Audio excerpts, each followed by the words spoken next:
Assalamu alaikum wa rahmatullahi wa barakatuh, të nderuar të shikuesja, kur I takuam sërish në ciklin e emisionet si të sillemi. Jemi si gjithmonë me hoxhën e nderuar Imamin Ahmed Kalaj, mirë hoxhën e nderuar, selam aleikum. Aleikum selam.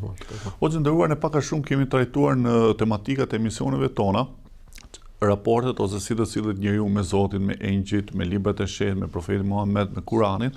Ndërkohë sot inshallah do të trajtojmë si të sillet ose çfarë raporti ka njeriu me caktimin e Zotit ose me përcaktimin hyjnor. Si ta kuptojmë besimtarët dhe njerëzit e thjeshtë të lloj raporti ose si ta kuptojmë se çfarë është përcaktimi hyjnor më saktë? Siç e thatë edhe ju, por edhe siç është përmendur në hadithet e pejgamberit alayhis salatu selam, se besimi I njeriu nuk mund të plotësohet dhe nuk mund të quhet njeriu besimtar derisa të besojë në caktimin e Zotit ose në parapërcaktimin e Zotit, në kaderin e Zotit, siç përdoret në termat fetare ose në gjuhën fetare. Kaderi do të thotë diçka që Zoti I Madh ka shkruar për botën, se çfarë do të ndodhë me të, si do të funksionojë deri domethënë në ekzistencën e botës tjetër. Pra gjithçka është e shkruar, gjithçka është e përcaktuar ose e parapërcaktuar nga Zoti. Të flasim si fillim në aspektin logjik dhe argumentat fetare pas kësaj.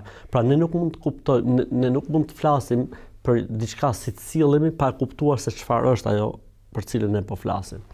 Atëherë, kur flasim për kaderin e Zotit, flasim për një Zot I cili është absolut, në pushtetin e tij dhe ndijen e tij dhe në fuqinë e tij dhe në vullnetin e tij është gjithçka. Pra ai ka nën pushtet, nën ndije, nën vullnet, nën dëshirë gjithçka. Pra gjithçka është poshtë zotërimit të tij ose nën zotërimin e tij. E si pasojë, nuk mund ndodhi gjë në mbretërinë e tij pa qenë e ditur prej tij. Për këtë arsye, ky është kuptimi I saktë I kaderit. Pra, kur ne themi kader, ne kuptojmë Zoti din gjithçka, këtë që Zoti ka ditur e ka shkruar, dhe këtë që Zoti ka shkruar ka dëshiruar ose është vullneti I tij që të ndodhë, dhe në momentin që do të vijë ai si ton sekundi për të ndodhur, Zoti I Madh është ai I cili e krijon atë. Pra në momentin që ne e kuptojmë kaderin kështu, ne dalim nga ato fiksimet, jo po si mund të jetë shkruar, jo po ku e diun çfarë është shkruar për mua, absolutisht. Njeriu mund ta kuptojë kaderin e Zotit mbasi ndodhin gjërat. Pse? Nuk mund ndodhi asgjë në këtë botë pa qenë e ditur nga Zoti, pa qenë e shkruar nga Zoti. Pra, le të themi kullu shay'in khalaqnahu biqadar. Çdo gjë e kemi krijuar me kader, çdo gjë e kemi krijuar me, domethënë Zoti I Madh çdo gjë e ka krijuar me caktim, si më thënë, çdo gjë e ka krijuar me orientim. Ne besojmë se një hyjnore. Po, një nga cilësitë e Zotit është dija e tij, dija e Zotit. Dija e Zotit është absolute, që do të thotë të shkuarën për ne, se tek Zoti nuk ka e shkuar e tashme dhe ardhme. Kohët janë poshtë Zotit. Pra, Zoti din të shkuarën, të tashmen dhe të ardhmen. Në momentin që Zoti është bikulli shay'in alim, pra di gjithçka, këtë dije që ai ka mbi krijesat se çfarë do të ndodhi përpara se të krijohemi ne. Zoti e ka shkruar, pra krijoi lapsin, siç thotë pejgamberi sa, gjëja e parë që krijoi Zoti ishte pena dhe I tha shkruaj. Tha Zot, po çfarë të shkruaj? I tha Zoti, shkruaj çfarë do të ndodhi deri në ditën e Kiametit. Pra, atë që e dinte, u krijua pena, pena shkruajti gjithçka, ose lapsi shkruajti gjithçka. Domethënë, atë që Zoti e diti se do të ndodhi, e shkruajti. Domethënë, nuk kemi këtu diktim, nuk kemi këtu imponim, nuk kemi këtu, domethënë, njeriu s'ka gjë në dorë, po ja shkruar ashtu është robot njeriu, është I programuar, jo. Pra Zoti ka ditur gjithçka dhe këtë që Zoti e ka ditur e ka shkruar. Pra mund të themi për njeriu që njeriu është I detyruar apo mund të themi për njeriu që njeriu është krejtësisht I lirë? Midis këtyre dyjave ku qëndron njeriu? Njeriu është ai I cili ka vullnet të lirë absolut. Për këtë arsye ka ndëshkim, për këtë arsye ka shpërblim, për këtë arsye vijnë profetët, për këtë arsye zbresin librat, sepse njeriu është I lirë. Wa hadainahu najdain. Njeriu e kemi bërë të qartë të dyja rrugët, ose siç e tha Zoti në Kur'an, fa alhamaha fujuraha wa taqwaha. Zoti që njeriu ta ka lënë dëshirën e tij për të qenë I pastër ose dëshirën e tij për të qenë I paudhë. Pra është njeriu ai I cili në fund fare e bën zgjedhje, qulil haqqu min rabbikum, faman sha'a falyu'min wa man sha'a falyakfur. Thuaje të vërtetën që erdhi nga Zoti yt, kush të dojë të besojë dhe kush të dojë të mohojë. Mirë po, kjo dëshirë dhe ky vullnet I njeriu nuk mund të dalë nga ajo që Zoti e ka ditë se çfarë do të zgjidhë njeriu. Dhe ky është thelbi i kuptimit të kaderit. Pra njeriu zgjedh brenda dëshirës Zotit. Brenda dëshirës Zotit, po atë që Zoti e ka ditë se ky do të zgjedhë. Pra, se më thonë, ne nuk themi siç thon kaderit. Kaderit është një sekt, le të themi, devijuar në këtë kapitull, në kapitullin e kaderit, që thon Zoti pret çfarë do të bëjë njeriu. Pra as Zoti nuk e di se çfarë do të bëjë njeriu, kur e bën njeriu Zoti e kupton se çfarë deshit bëjë njeriu. Pra e bën njeriu në Zot tjetër. Dhe kundërta tyre janë këto fatalistët ose xhebrit, të cilët thonë jo, njeriu s'ka gjë në dorë, njeriu si puna e penës, si puna e pendës, robotit. Si puna e robotit, si puna e pendës, që e lëviz era dhe s'ka asnjë lloj. Ne themi jo, absolutisht kjo nuk është e vërtetë, as e para as e dyta. Ne themi Zoti ka ditur gjithçka dhe këtë që Zoti e ka ditur e ka shkruar. Dhe këtë që Zoti e ka shkruar pra ka vullnet që të ndodhi siç e ka ditur dhe siç e ka shkruar. Do më thënë, njeriu është krejtësisht i lirë, vullneti i tij është krejtësisht i lirë, për këtë arsye ka xhenet dhe xhehenem. Le të marrim një shembull. Pra nëse dikush do të detyrohej me dhunë për të bërë një të mirë dhe pastaj të thuash këtij personit dëgjoj, po të shpërblej. Ose dikush detyrohej me dhunë për të bërë një të keqe dhe ai ta bënte të keqen dhe të thoshte dëgjoj, me që e bërë këtë do të ndëshkoj. S'do të kishte kuptim. Për këtë arsye themi njeriu është qenia e lirë dhe xhinët. Njerëzit dhe xhinët janë qenie të lira, të cilat zgjedhin mes faktit duan të jenë të pastër, të pastruar në rrugë të Zotit, në rrugë drejt, apo duan pa udhëzinë dhe shturjen. Fa'alhamaha fujuraha wa taqwaha. Pra njeriu Zoti ka dhënë të dyja mundësitë, për të qenë i pastër, i pastruar afër Zotit, ose për të qenë i shtuar. Wa hadainahu an-najdain. Çdo njeriu ja kemi bërë të qartë të dyja rrugët. Pra çdo njeri është koshient. Zoti e ka ditë para se ta zgjedhim ne. Okej, normalisht është Zot. S'na presin neve Zoti çfarë do të bëjë ky sot apo çfarë zgjedhje do të bëjë ky nesër. Absolutisht Zoti është Zot. Pra le të japim një shembull të thjeshtë. Një mësues i cili i din rezultatet e nxënësve, kjo nuk do të thotë që nuk do të fusin provim. Ata duhet të futen provim. Pavarësisht se mësuesi e din që le të themi Muhamedi ka për të marrë kaq, Amri ka për të marrë kaq, Suhejli ka për të marrë kaq, etj. Ai di shumë mirë sepse i ka pas një vit në shkollë. Edhe domethënë mësuesi tamam kur i thon, mund të japi rezultatet para provimit. Mirë po, a mund të justifikohet mësuesi që të vejë nota provimi pa i futur nxënësit në provim? Jo, duhet patjetër të fusin provim, pavarësisht sa ai e di se cilat do të jenë notat e tyre. Kjo vjen një përgjigje tjetër, thotë, kur Zoti i Madh ka ditë se çfarë do të bëjmë ne, pa atëherë pse duhet vinim në këtë botë? Sepse bota tjetër ngrihet mbi rezultatet e kësaj bote. Sepse shumë mirë njeriu do t'i thoshte robit në botën tjetër, Zotit në botën tjetër, robi pra njeriu do t'i thoshte Zotit në botën tjetër, po Zot po më provoje një herë se ndoshta do të kisha bërë mirë. Pra Zoti ta dha shansin dhe mundësinë. Pra në momentin që ne e kuptojmë kaderin e Zotit si një dije e Zotit, se çfarë do të bëjmë ne dhe zgjedhjet tona e tjera, atëherë ne këtu futemi në botën e përmirësimit, në botën e ndërgjegjësimit, në botën e reflektimit, në botën e rregullimit, në botën e punës, në botën e pendimit, sepse e kuptojmë se nuk na ka fajin askush. Sahabët hoxhë nderuar, sahabët patën një diskutim. Në momentin që ato ju tha një shprehje profetike në lidhje me caktimin, ata thanë, o dërgumi i Zotit, me që gjërat janë shkruar. Po, do të vim edhe te kjo, po. A të ndalojmë punën? Pra, pyetja është, nëse njerëzit mendojnë që Zoti ka caktuar çdo gjë, a do t'i lënë ato punët? Atëherë, desha ta them, për këtë arsye në hadithin kudsi, çfarë tha Zoti? O robët e mi, o njerëz, janë veprat tuaja. Kush gjen mirë, le të falenderoj Zotin, e kush gjen keq, atëherë mos qortoj vetëm se veten e tij. Pra nuk ja ka fajin Zoti askujt. Për këtë arsye, në asnjë rast në botën tjetër nuk do të ketë arsyetim dikush që thotë o Zot, po kshu e pas së shkruar ti. Në rastin e Omerit radhiyallahu ta'ala anhu, një njeri kishte vjedh. Dhe i thotë, o prisë besimtar, po ka qenë caktimi i Zotit. Po tha dhe ne ta me caktimin e Zotit do zbatojmë ligjin mbi ty. Sa ai deshi ta arsyetojë, po ka qenë caktimi i Zotit, pra pse unë vodha, Zoti e ka shkruar. Po tha, Zoti e ka shkruar atetatin, po Zoti ka shkruar edhe këtë tonën, merreni ta çojeni për zbatimin e ligjit. Le të vim tek rastin fjalë. Rasti në fjalë është një hadith ku pejgamberi sallallahu alajhi wasallam i thotë shokëve të tij, çdo njeri për jush i është shkruar vendi ku e ka në xhenet apo në xhenem. Ose siç është hadithi për shembull Abdullah bin Mesudit, i cili thotë në barkun e nënës shkruhet gjithçka, ose siç është hadithi i dritës, kë e kapi drita e Zotit në këtë botë është i udhëzuar, edhe kë nuk e zuri drita e Zotit, pra po fjalë fjalë për paraqitjen përpara Zotit herën e parë, ai në këtë botë do të jetë i humbur dhe i paudhëzuar. Ose hadithi i grusht,it thotë mori një grusht Zotit dhe tha, këta janë për xhenet e zoti e di për askënd, spys askënd, pra Zot ai, dhe këta janë për xhenem dhe zoti e di për askënd. Të gjitha këto hadithe nënkuptojnë atë që Zoti ka ditë dhe ka ditë se kush e meriton xhenetin apo xhenemin. Pra kujt i ka rënë drita Zoti, pra i ka rënë drita pikërisht atyre që Zoti e ka ditë se do të jenë xhenetli. Dhe nuk ka zënë drita e Zotit, kanë qenë errësirë ata të cilët Zoti e ka ditë se do të jenë xhenemli apo nuk meritojnë. Edhe grushti i Zotit apo rasti i listave, pejgamberi sa më nxorri një, le të themi si një listë, tha këta janë emrat e banorëve të xhenetit, pastaj lista tjetër këta janë emrat e banorëve të xhenemit dhe gjithë thaj sahabiu tha pejgamberi i Zotit tha, nëse është shkruar gjithçka dhe është zhvulosur gjithçka, fa fimel amel, tha po pse ne punojmë? Pejgamberi sallallahu alajhi wasallam pyetjen nuk e korrigjoi. Nuk e korrigjoi pyetjen pavarësisht se pyetja kishte nevojë për korrigjim. I tha pejgamberi sallallahu alajhi wasallam, "I'malu fa kullun muyassarun lima khuliqa la." Punoni se gjithsecili do t'i lehtësohet puna për vendin në të cilin e shkriuar. Pra xhenetliu qysh në këtë botë, nëse është i sinqert, e kupton që është xhenetli. Dhe xhehenemliu kuptohet qysh në këtë botë që është xhehenemli. Pse? Një besimtar për shembull, të jap një rast thjesht fare. Një besimtar shkon një ditë, merr një shishe, edhe kujton se është ujë. Edhe pin mes dhapës, ai kishte qenë raki. O Zoti mos sa siklet ndihet, sa keq ndihet.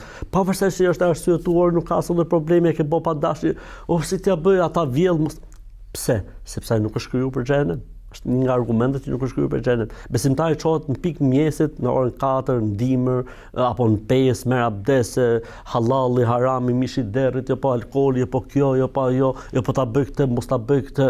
Gjithë ky mundi njeriu çfarë tregon? Tregon se ky njeriu është krijuar për xhenet. Nëse dikush tjetër që çdo më ditë për Zot, e tallet me fenë, tallet me besimtarët, çfarë Zoti thotë, po kush e ka pa, kush është kthy prej anë, ja, besoni.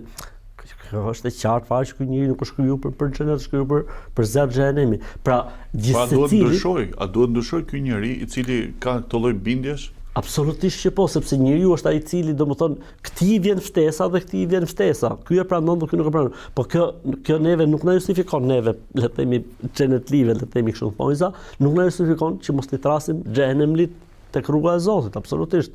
Pejgamberi alayhis salam nuk tha le të digjen aty ata, as feja jon islami nuk thot le të digjen aty, përkundrazi neve Zoti na thot ftoni njerëzit në rrugën e Zotit. Neve pejgamberi sa ka thënë, nëse Zoti të bën ty shkak për të udhëzuar qoftë edhe njërit vetëm, është më e mirë se sa gjithë bota, sepse e ke shpëtuar një nga zjarri i xhenemit. Pra, ideja kush është? Pra, ne duhet kuptojmë se caktimi i Zotit është diçka që ka të bëjë me Zotin, ndërsa ne jemi të obliguar për diçka tjetër. Pra ne nuk duhet të angazhohemi me sekretin e Zotit. Për këtë arsye thoshin në për librat e hershëm, thoshin el qadar sirrullahi fi khalqihi.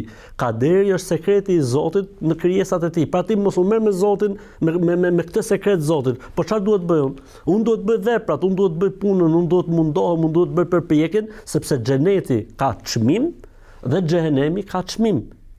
Xheneti dhe banorët e xhenetit në këtë botë kanë cilësi, siç thot Zoti wa ibadur rahman etj, po edhe banorët e xhenemit kanë cilësi.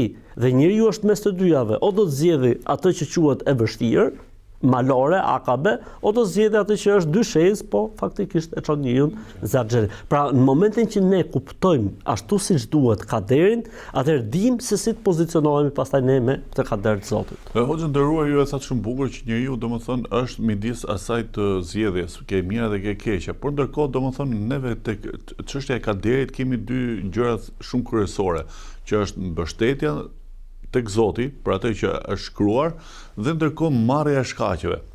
Ato të cilët mbështeten ke Zoti pa marrjen e shkaqe i quajmë neve mistik në thonjza, kurse ato të cilët marrin shkaqe por nuk i mbështeten Zotit i quajmë materialist, pra ato të cilët nuk besojnë tamam. Si duhet të jetë në fakt raporti ose ekuilibri midis këtyre dyjave?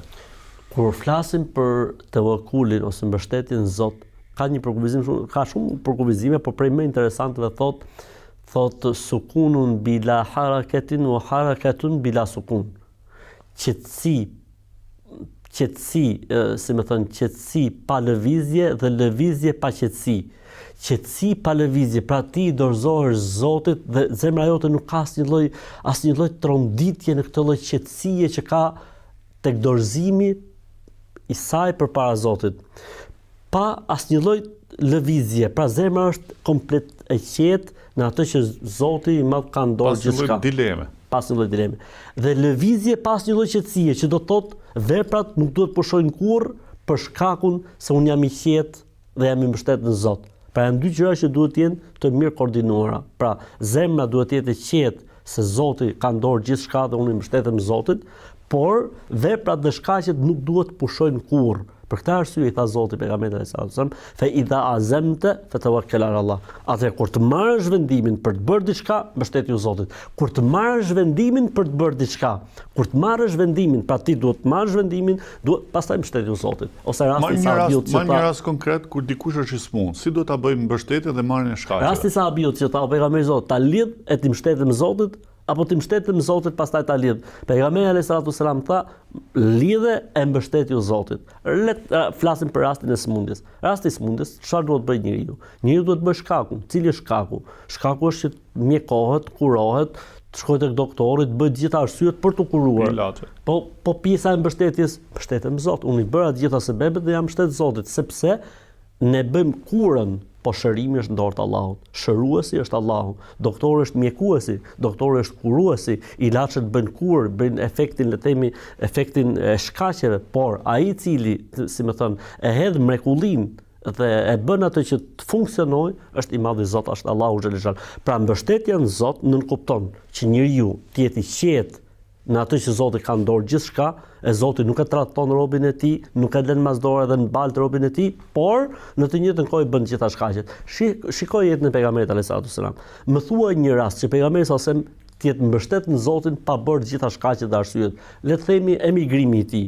Emigrimi i pejgamberit alayhis salam i ka bërë gjitha shkaqet, domethënë që ky udhtim jetësor për të dhe qendror për të dalë me sukses, pavarësisht se Zoti i Madh e ki shkruar që ai do të emigrojë, do të zhvillojë jetën e tij në Medinë, Bedri do të zhvillohej në Medinë, Ramazani do të zhvillohej në Medinë, çdo gjë, çlirimi i Mekës do të zhvillohej. Megjithatë, pejgamberi sallallahu alajhi wasallam nuk funksionoi me këtë gjë. Çfarë bëri? Mori 2 deve dhe i ngarkoi plot. Doli natën, mori shoqërues Abu Bekrin, mori shoqërues Abdullah ibn Urajqithin, nuk i ra nga rruga e zakonshme, ndeti 3 ditë në shpellë, vishin ata i sillën ushqim shpellë, etj, gjitha shkaqet dhe arsyet për të qenë një udhtim i suksesshëm. Pavarësisht se Zoti ishte i plotfuqishëm, me një herë ta çonte, me një melek ta çonte, po jo, feja islam është fe e jetës, nuk është fe e misticizmit të rrem. Nuk është fe e cila e bën një, për këtë arsye ti the ata të cilët domethënë thonë i mbështetemi Zotit mistik, domethënë ne i themi teveqela, domethënë njerëz budall, domethënë ai njeriu që thotë e kam dorë Zotit, i mbështetem Zotit ndërkohë që s'bën asgjë, kjo është teveqel, nuk është normal. Po edhe ky tjetri i cili thotë dëgjoj thotë bëj ti punën, po lëre Zotin, krahu jot, këtu o shok. Edhe ky njeri domethënë është pagan. Është pagan sepse e bën veten e tij sikur të jetë ai Zot, sikur të jetë ai që ka ndorë gjithçka. Jo më Zotni, ti mund të bësh gjithçka. Kur i vun fuqia pastaj thot o Zot çero. Po kush ta dha këtë fuqinë, krahun, mendjen, kush ta dha Zoti? O të nderuar, në jetën e përditshme njeriu t'i ndodhen edhe fatkesi. Si ose besimin në kaderin e Zotit, domethënë si na ndihmon neve njerëzve që të përballojmë fatkesit, qoftë në një rast për shembull, një shembull, kur ndodh një vdekje ose kur ndodh diçka tjetër, njeriu i afërm, si ta përballoj këtë fatkesi? Pra prej gjërave të bukura që ka, domethënë lidhja e besimtarit me kaderin është fakti se si përballet me jetën. Njëri i cili beson se çdo gjë është e shkruar nga Zoti, si në të mira, nuk kalon në ekstrem, po edhe në të këqija nuk kalon në ekstrem, sepse ai din që ora është prej Zotit, kjo punë është e shkruar prej Zotit. Pra, sepse njerëz po ta kisha bërë kështu, po ndoshta ta kisha bërë këtë, po ta kisha çu në spital, po ndoshta ta kisha. Ai është e shkruar. Nuk, domethënë la yanfa'u hadarun ma qadar, si më thon nuk të mbron e ruajtja nga ajo që është shkruar. Po atë pse duhet punosh? Ti duhet punosh sepse ti je përgjegjës për atë që punon. Dhe ne nuk e dim se çfarë është shkruar. Ne pse nuk e dim se çfarë është shkruar, duhet të jemi shumë korrekt. Po nëse është shkruar, atëherë dorëzoju Zotit. Pra përderisa është shkruar, pse e ka shkruar Zoti këtë? Para se të ndodhi, duhet të kujdesemi. Pse e ka shkruar Zoti këtë? E ka shkruar Zoti se do të pastroj gjunahet. E ka shkruar Zoti se do të fali. E ka shkruar Zoti se do ta shkruaj dëshmor. Thotë po pse Zoti ka shkruar gjithë këto luftra? Ora, ti mos ndry në punën e Zotit. Sepse Zoti ka urtësitë e veta. Të gjithë ata që vdesin në luftë quhen dëshmor. Plagosurit kanë shpërblim që si shkëputet, njerëzit e lënduar për tyre kanë shpërblimin për shkak të lëndimit. Pra, ne nuk mund ndryhim punën e Zotit, por çdo gjë është e shkruar nga i madhi Zot, dhe çdo gjë ka urtësinë e vet. Për këtë arsye, besimtari që ndodhet përballë një sprove, di me kaderin, me caktimin, është shkruar për Zotin, që nga për Zot, di si ta kaloj. Po dikush tjetër se ka këtë, kalon në çmenduri, ose kalon në vetvrasje, ose i nxjihet jeta dhe i mbyllet jeta. Jo, për besimtarin jeta vazhdon. Sepse kjo ka qenë një sprovë e Zotit, e caktuar nga Zoti dhe ka urtësitë e Zotit brenda, pavarësisht se ka qenë shumë e keqe. Për shembull, le të themi rasti i fëmijës. Dikujt i vdes fëmia, ka gjë më të rëndë për prindin se sa të vdesë fëmia, nuk ka gjë më të rëndë. Domethënë jetën e kësaj bote për një prind, se sa vdekja e fëmijës. Zoti më çon melekun për dëgjuar se çfarë do thotë prindi, fjala e parë. Nëse ai thotë elhamdulillah, meleku i thot Zotit, o Zot, tha elhamdulillah, tha Zoti, ndërtoi në robit tim një shtëpi në xhenet dhe quhej shtëpia e falënderimit. Po kështu edhe në rast të gëzimit, pra kur ndodh gëzim, kur ndodh diçka, ne nuk kalojmë në ekstrem. Ka njerëz për shkak gëzimit harron halallin, haramin, i përzit gjitha, i bën gjitha, se është gëzim, ai po marton djalin, po marton vajzën. Po çfarë do thotë kjo valla? Të shkelim kufit e Zotit, të hidhërojmë Zotin. Në të mira besojmë se është prej Zotit dhe jemi falëndërues ndaj Zotit. Në të këqija besojmë se është prej Zotit dhe jemi prapë falëndërues ndaj Zotit. Për këtë arsye për shprehjet e bukura që ka, domethënë në proverbat islame dhe themi kështu, elhamdulillahi alladhi la yuhmadu ala makruhin siwahu. Thot falëndrimi takon Allahut që edhe për të këqija falënderohet. Pra është Zoti i cili edhe kur ndodh keq thu elhamdulillah, po edhe kur ndodhin mirë thu elham. Për këtë arsye për ta mbyll, kur i ndodh një e mirë e madhe besimtar që s'ka prit kurrë, si e pret atë? Cila është mënyra më e mirë për ta pritur? Sejdë falënderimi. Cila është mënyra më e mirë për të pritur? Marr abdes me fal 2 rekat namaz. Po kur i ndodh një e keqe, elhamdulillahi ala kulli hal. Falënderimi takon Allahut për çdo gjë që ndodh. Inna lillahi wa inna ilaihi rajiun. Te Allahu jemi, te Allahu do kthehemi. Për një besimtar shumë ndryshe e përjeton një të keqe, një fatkeqësi, në krahasimin unë për shembull jam hoxh dhe prezantoj në gjitha rastet, për shembull ka ndodhur që prezantoj një fatkeqësi që ka ndodhur në familje besimtare, është komplet përjetim tjetër, komplet ndjesi tjetër, mënyra se si përjetohet, mënyra se si kalohet, komplet tjetër. Ndoshta dhe surja Kef ndikon domethënë në këtë lloj bindje që ka besimtari brenda, po edhe në atë të cilën besimtari pret të mirën prej Zotit dhe nuk pret të keqen prej tij. Absolutisht, po. Për këtë arsye dhe është, le të themi, e pëlqyer që ajo të lexohet çdo xhumë, si më thon, është diçka që njeriu ka nevojë të sinjalizohet minimalisht një herë në javë, vazhdimisht ta rikujtoj, sepse me të vërtetë kanë të, domethënë, orientime dhe pjesë e këtij orientimi është pjesa e kaderit në rastin e prindit e prindërve që do jetë fëmia. O që nderuar, ne pak a shumë folëm si të përballoj besimtari fatkeqësinë. Por ndërkohë, domethënë, ne gjejmë një jetë e përditshme dikush që ka stres ose ka ankthje, ndikon përcaktimi hyjnor ose besimi në përcaktimin hyjnor për eliminimin e stresit ose ankthjeve që ka njerëz të ndryshëm? Sigurisht që po. Pyetja e parë që unë ju bëj atyre që më shkruajnë se kanë ankth ose stres, ju them, a besoni ju? Po thotë besojmë. Them, a besoni Kur'anin? Po thotë besojmë. Them, si ka mundësi që ju e besoni Kur'anin dhe në Kur'an shkruhet kul len yusibana illa ma kataba Allahu lana. Nuk ndodh gjë që se ka shkruar Zoti. Për çfarë trembesh? Për çfarë ke ankth? Më duket sikur do të vdes. Ora, e beson këtë ajet kuranor apo jo? Nëse ka shkruar Zoti, ke për të vdek. Kjo trembja jote dhe frika jote nuk e largon, nuk e shtyn. Përkundrazi ke për të bërë një vdekje të dhimbshme shumë. Dorëzoj Zotit, punë e Zotit. E ka shkruar Zoti me vdek, do të vdesim gjithë një ditë. Pra ka të bëjë shumë çështja e kaderit, pra besimi se Zoti ka shkruar gjithçka në largimin e këtyre mendimeve negative. Do të thonë njëri i cili beson se është dorë të Zotit, i kput të gjitha, le të themi, këto sebebet, këto shkaqet, këto ndërmarrjet djallëzore që i vinë në mendje dhe në kokë për t'ja prish jetën. Çoje mendjen tek Zoti. Ka njerëz diellë të çfarë bëj, ka pas raste. Ka shkruar dikush, jam këtë moshë, jam gati në vetvrasje etj etj. Nga filan vend, eja një ditë në Tiranë për Zotin. I kam thënë eja një ditë në Tiranë. E kam marr, ka ardhur në Tiranë. Kan thënë sot do të më shoqërosh mua gjithë ditën. e ka marrë me vete gjithë ditën. Kur ka parë ai hallet e njerëzve, sikletet e njerëzve, takimet, gjërat, për Zotin ma ne i di një herë 5 orë me mu. Tha hoxh, nuk kam nevojë më të pyet për asnjë gjë, selam aleikum, iku, udhtoi në Kosovë prapë, për Zotin. Sepse kuptoi që jeta nuk është 4 muret e dhomës ku ai jetonte. Jeta ishte shumë më e gjerë, dinamik shumë e gjerë. Në momentin që njeriu e kufizon veten e tij dhe i kufizon energjitë e tij brenda vetes së tij, normalisht do të shkatrojë veten. Në momentin që del në jetë, përballet me jetën, aktivizohet, futet në punë, normalisht do të ketë më për përgjithësi këta njerëz që kanë problematika të tilla, nuk janë njerëz që vuajnë për bukën e gojës, nuk janë njerëz që kanë probleme ekonomike, janë njerëz që kanë gjitha të plotësuara dhe fillojnë mendimin. Ama nëse ky për shembull do të vunte nga barku kur i thon, nuk do të kishte kohë që të kishte fiksime në kokë. Nuk do të kishte as ankth as stres.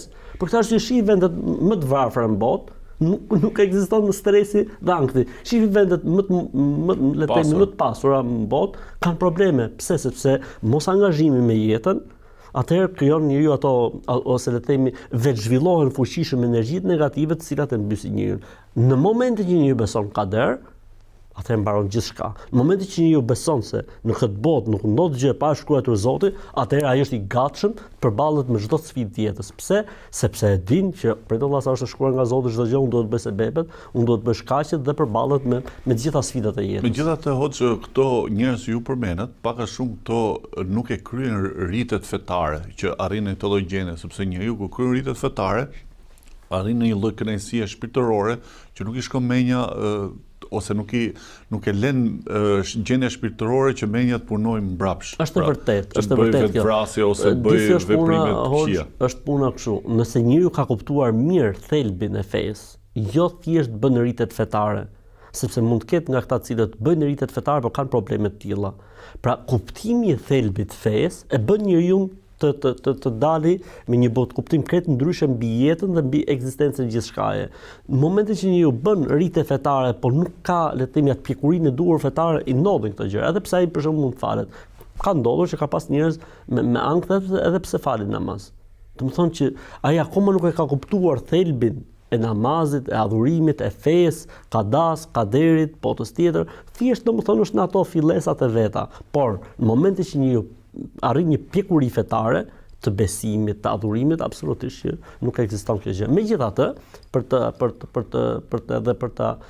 mbyllë, domethënë, ka lutje interesante profetike, të cilat domethënë ndihmojnë për të kaluar situata të tilla, siç është për shembull hadithi që thotë nuk dua ta përmend se është i gjatë arabisht, po pjesa e fundit të hadithit thotë dhe bëje këtë Kur'an largim për çdo breng, për çdo, le të themi, stres apo shqetësim timin. Pra kemi disa gjëra, le të themi, formula interesante, që nëse i thot njeriu, edhe këto e ndihmojnë për të dalë nga kjo, le të themi, pjesa e stresit apo pjesa e ankthit që mund përjetojë njeriu për një arsye të caktuar apo tjetër. Ose lutjet e mëngjesit dhe mbrëmjes edhe gjitha po nga që kjo e ka përmendur, u dhahabe hammi wa ghammi, dhe bëje largues ose pastrues të brengës edhe të ankthit apo të mendimeve të këqija që mund të kenë për brenda meje të fiksimeve. Allah të shpëlbeft, thotë, le të shkëputemi për pak minuta dhe i takohemi në pjesën e dytë të emisionit tonë.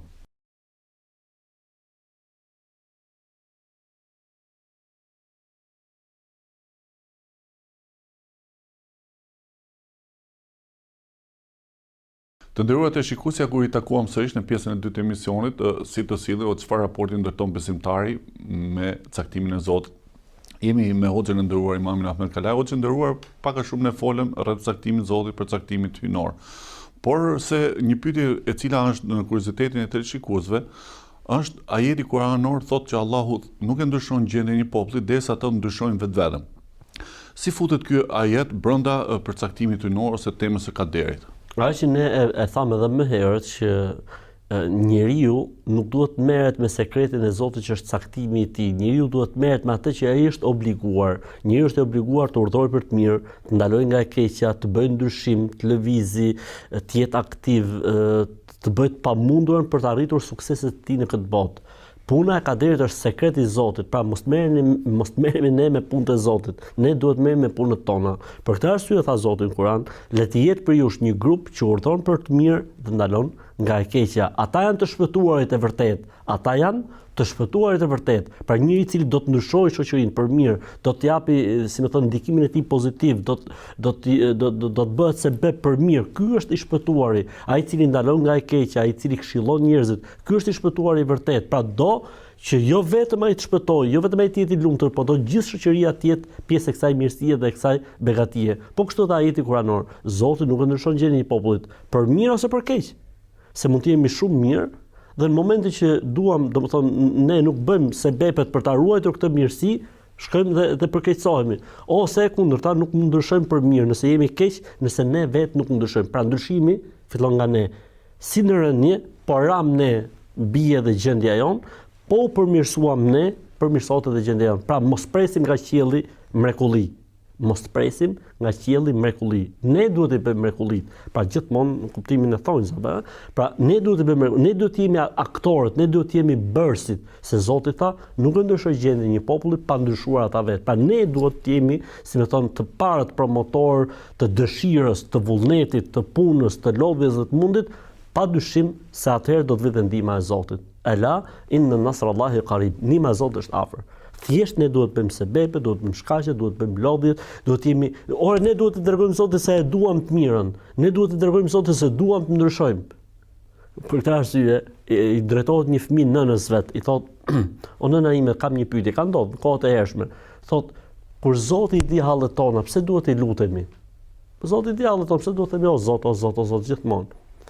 Ajo i tha, nuk i përgjigj se lutja është adhurim, ti merr shpërblim, është sevap i madh kur i përgjigjesh. Ja, i tha i përgjigj shumë interesante, tha, o birë. Mund të jetë një moment që Zoti thotë, lutuni për çfarë të doni se do t'ua plotësoj të gjitha. Në momentin që ti lutesh, mbaroi historia jote. Pra, me kuptimin që duhet patjetër të bësh sebepin dhe më fal, jeta është ndërtuar pikërisht mbi këtë. Siç thot populli, për shembull, fëmia po nuk qau, nuk jep nëna gji. Pra fëmia duhet kërkojë, duhet bëjë diçka që nëna t'i japi. Edhe ne duhet lodhemi, duhet mundohemi që na japi Zoti, ndryshoj Zoti gjendjen tonë. Si i tha Omeri atij djaloshit. I tha, "Çohet apo na dil punoj", tha, se qielli tha nuk hedh ar edhe argjend. Ose rasti tjetër tha, "Po ti tha, ç'në që falesh gjithë ditën?" Tha, "Ja vllai ta punon." Tha, "Vllai është më i mirë se sa ti." Pra me kuptimin që njeriu duhet bëj shkaqe, duhet bëj punë, duhet lodhet, duhet mundohet, dhe normalisht bereqeti dhe mirësia vjen prej Zotit. Shiko, Hoxhë nderuar, Zoti kur e krijoi njeriun, e krijoi me dy lloj, po e quaj unë, organe të brendshme dhe gjymtyr të jashtme. Ke organet e brendshme ato funksionojnë pa vullnetin ton, pra zemra funksionon pa vullnetin ton, stomaku, të gjithë organet e brendshme, mëlçia, shpërnetka, të gjitha funksionojnë pa vullnetin ton.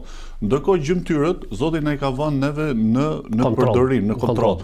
Ndoshta është një lloj shenje, domethënë që njeriu duhet i lutet Zotit, ndërkohë me zemrën e tij, me shpirtin e tij, me mendjen e tij, dhe nga ana tjetër me gjymtyrët e tij ai të veprojë punë dhe vepra të cilat e kënaqin Zotin.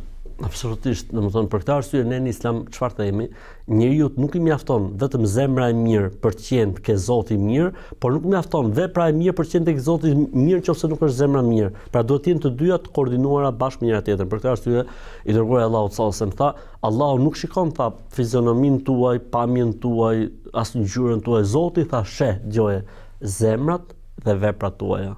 Pra duhet të jenë patjetër të koordinuara.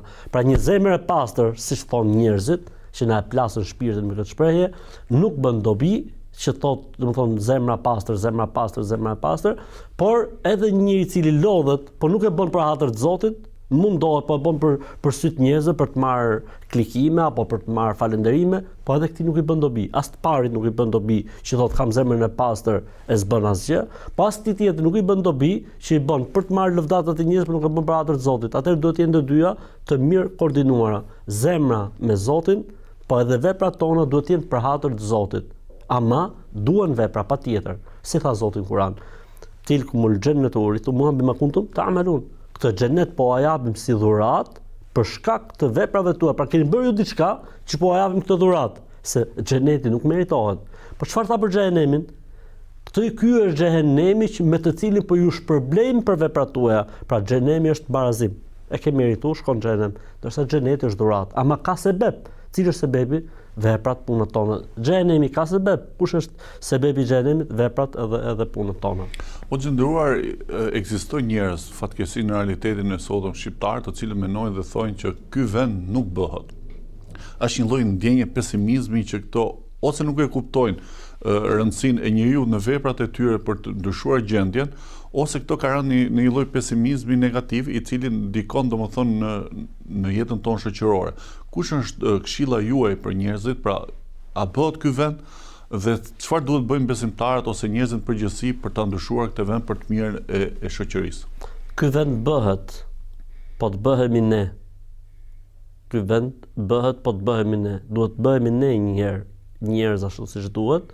Duhet të japim ne hakun vetes tonë, familjes tonë, shoqërisë tonë, pa dyshim që do të bëhet.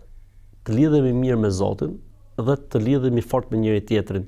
Pra, le të rregullojmë vertikalën dhe horizontalen. Vertikalja lidhja me Zotin, që po nuk qe, ka vetëm shpërndarje dhe s'ka gjë që na mbledh, dhe horizontalja që ne të jemi mirë me njerëzit, bëjmë mirë, të rregullojmë shoqërinë, të rregullojmë jetën tonë. Ne duhet të jemi promotor, nuk duhet presim nga jashtë. Ne duhet ta bëjmë këtë vend dhe mund ta bëjmë. Po duhet guxim, duhet trimëri, duhet zhvillim, duhet si më thën arsimim, duhet si më thën emancipim, duhen të jenë gjitha gjërat bashkë. Pra mos presim një forcë nga jashtë që neve do të na bëjë si vend. Ne duhet të jemi optimistë se ky vend bëhet, sepse shumica e njerëzve janë njerëz të mirë.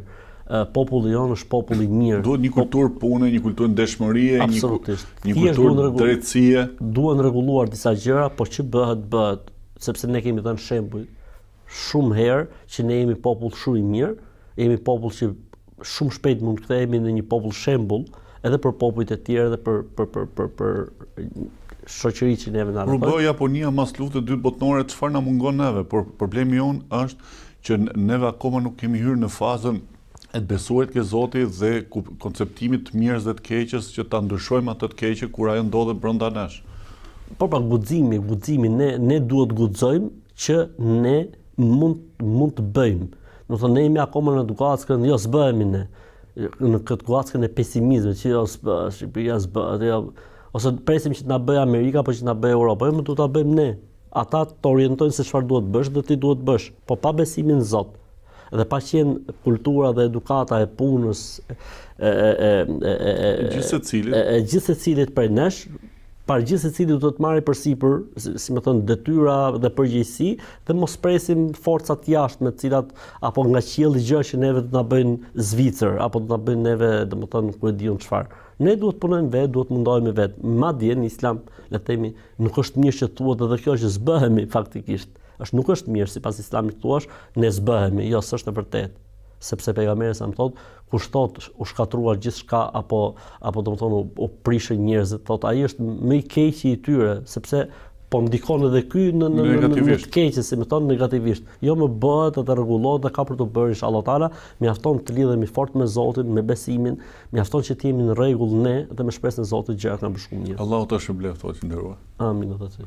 Të nderuar të shikues, ishim me Hoxhën e nderuar Imam Ahmed Kalaja. Ritakojmë sërish në emisionin e ardhshëm. Selam aleikum wa rahmatullahi wa barakatuh.